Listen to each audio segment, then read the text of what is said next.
আসসালামু আলাইকুম আপুরা, সবাই কেমন আছো? আলহামদুলিল্লাহ আমি ভালো আছি। এই যে ছবিতে দেখতে পাচ্ছ এই সুন্দর কোটিটা, উপরে এটা কিন্তু কোটি পড়েছে। এই কোটিটা আমার দেখে ভীষণ ভালো লেগেছে, তো চিন্তা করলাম যে আপুদের সাথে একটু আমি কোটিটা নিয়ে আলোচনা করি। খুবই সিম্পল কিন্তু খুবই গর্জিয়াস এটার একটা লুকের কারণে। ঠিক আছে, চলো আজকে এই কোটিটা তোমাদেরকে দেখিয়ে দিই। দেখো, এই ধরনের কোটি বা এই ধরনের ডিজাইনার যে কোনো কিছু করার আগে তোমাকে আসলে বেসিক জানতে হবে, অর্থাৎ তুমি নর্মাল যে কোনো কিছু বানাতে পারো এই ধরনের একটা আইডিয়া তোমার থাকতে হবে। অর্থাৎ তুমি একটা নর্মাল কোটি বানাইতে পারো। নর্মাল একটা কোটি মানে এইটাও সেটার মধ্যে পড়ে। এখন মনে হচ্ছে যে খুব ভেজালো, দেখো কিভাবে আমি তোমাদেরকে সহজভাবে এই কোটিটা কাটিং করে দেখাই।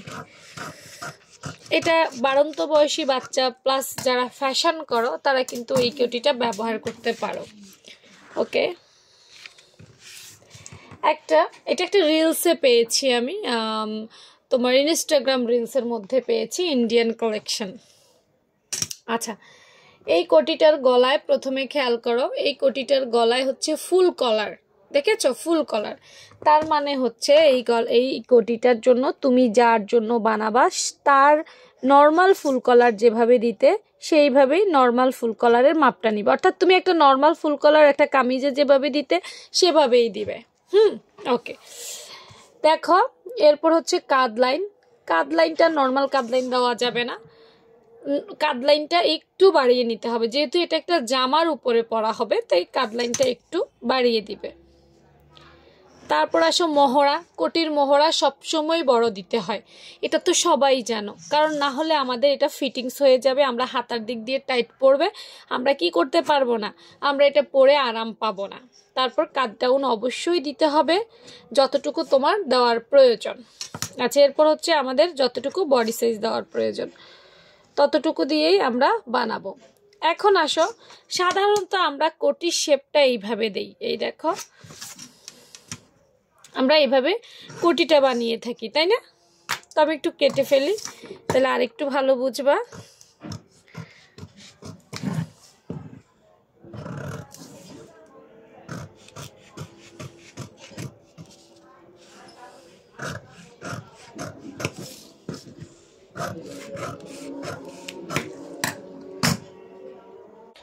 দেখো আপুরা, কেটে ফেললাম। কেটে ফেলার পর এবার আমরা বডি শেপটা আবার দেখতে যাব যে এইটার কোথায় কি হলো।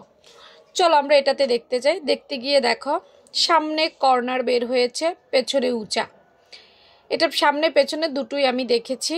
এই যে দেখো সামনে কর্নার, দেখছো? হ্যাঁ, এখন আমাদেরকে একটা পার্ট তৈরি করতে হবে, সেটা হচ্ছে যে যদি বড়দের জন্য বানাই উপর থেকে বেস্টের মাপ নিতে হবে। দেখো আমি এখন কারোর মাপতে যাব না বা পারবো না, আমি একটা সোজাসুজি বলে দিই। যদি আমরা বড়রা হই তাহলে 12 এবং 13 পর্যন্ত আমাদের বেস্ট থাকে। এখন এখান থেকে ধরে 12 অথবা 13-র মধ্যে আমাদের বেস্ট থাকে, এর নিচে কিন্তু আমাদের আর নামে না। 12 এবং 13-র একটা মাপ নেবে, বাকিটা এইভাবে কর্নার করে কেটে ফেলবে, এইভাবে। বুঝতে পেরেছ? এই এবং এখানে তুমি এবার লেস লাগাও, ফিতা লাগাও, যেটাই লাগাও লাগাও, মাঝখান দিয়ে কি হবে? ফাড়া হবে। এবং এই কোটিটা এইভাবেই বানানো হয়েছে।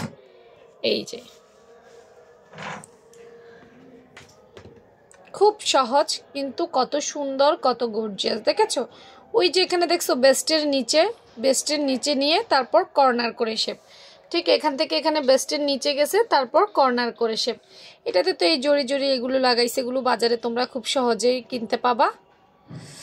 ওকে, কেমন হয়েছে জানাবা, আর যদি তোমাদের জন্য বানাও আপুকে অবশ্যই বলবা, দেখতে চাই। ঠিক আছে, ভালো থেকো সবাই, আল্লাহ হাফেজ।